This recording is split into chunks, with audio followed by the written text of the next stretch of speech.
This is you a year from now. You're celebrating because you don't have to take a general biology course in college. Instead, you can spend more time here or here. You have more time and options because you took and passed the AP Biology class as a high school senior. Now, let's rewind to today.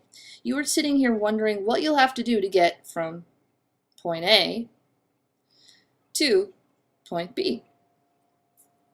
Well, the biggest connection between 2 points is a straight line, and that line is called motivation.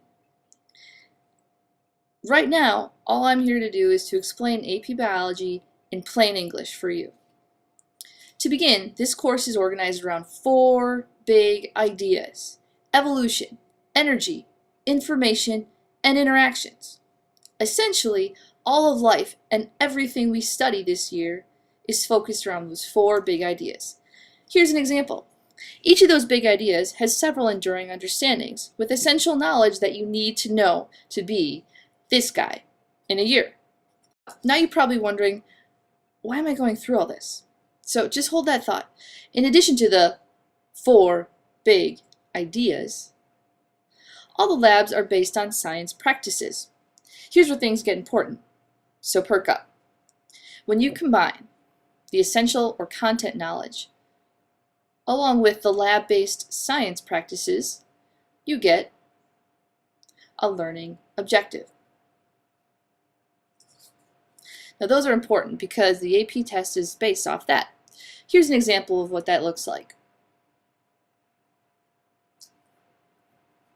Speaking of the AP exam in May, it is questions generated from the 149 learning objectives.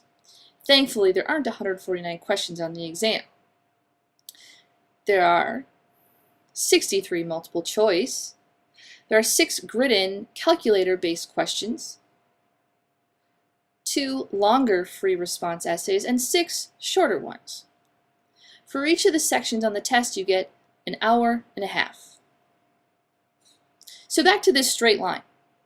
You are at point A. All I can give you is a light to show you the way to point B. But you've got to use that light. And believe me, batteries are not included. This has been AP Biology explained in plain English.